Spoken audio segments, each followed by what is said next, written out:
আমি রিসেন্ট একটা ইনসিডেন্ট বলছি। যখন ফেব্রুয়ারি মাসে আমার বিয়ে হলো, তো বিয়েতে আমি ড্রেস পরেছিলাম একদম ছোট এরকম, যাতে আমার হাত ফাতগুলো দেখা যায়। হাতে এখান থেকে এত অব্দি পুরো ট্যাটু করা আমার। বিয়ের কার্ডে আমার নাম লেখা বলাই, সেই আবার সেই একই নাম,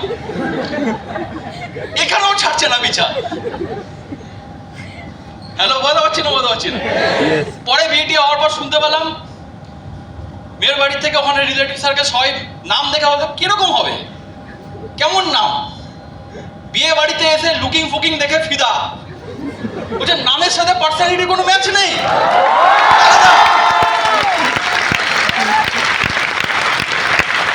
ছবি তুলে গেছে, আমাকে পরে দেখাচ্ছে, ছবি তুলে গেছে এরকম ভাবে, সব এসে সামনে এরকম ভাবে ছবি তুলে নিয়ে চলে গেছে। চেঞ্জ পুরো।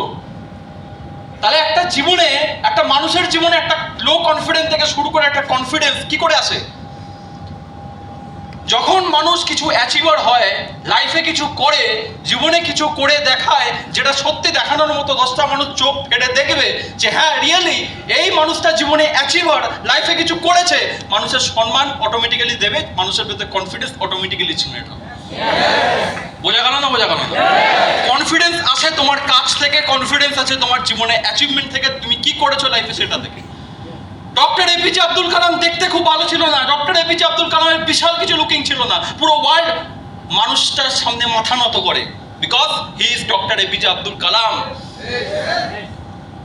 পৃথিবীর যত সুন্দর হিরো চলে আসুক, যত সুন্দর হ্যান্ডসাম মানুষ চলে আসুক, এপিজে আব্দুল কালামকে দাঁড় করিয়ে দাও, সে এসে এপিজে আব্দুল কালামের মাথার সামনে মাথা নত করবে কি করবে না?